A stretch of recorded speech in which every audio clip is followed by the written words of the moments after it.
রহমতপুর গ্রামে রাফি নামের এক ছেলে থাকত। সে শহরে পড়াশোনা শেষ করে, কিন্তু চাকরি না পেয়ে এখন গ্রামের বাড়িতে চলে এসেছে। সে খুব তাড়াতাড়ি একজন ধনী ব্যবসায়ী হতে চায়। কিন্তু এই ব্যবসা, ওই ব্যবসা, কথা ভাবতে ভাবতে কোনো ব্যবসাই করা হয়ে ওঠে না। সারাদিন তার শুয়ে বসে ও আড্ডা দিয়ে কেটে যায়। দেখতে দেখতে তার সব বন্ধুদের চাকরি হয়ে যায়, কিন্তু তার কিছুই করা হয়ে ওঠে না। একদিন সে মন খারাপ করে গাছতলায় বসেছিল।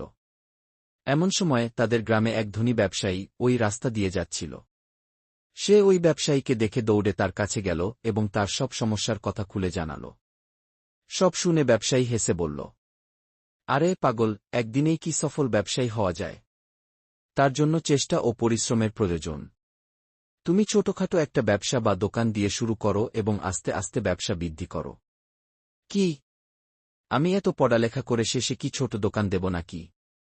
লোকে কি বলবে? শোনো, লোকে কি বলবে তা ভাবতে থাকলে জীবনে কিছু করতে পারবে না।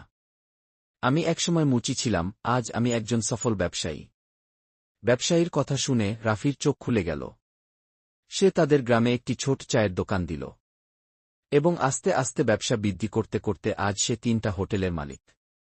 সে আজও ওই ব্যবসায়ীকে ভুলতে পারেননি।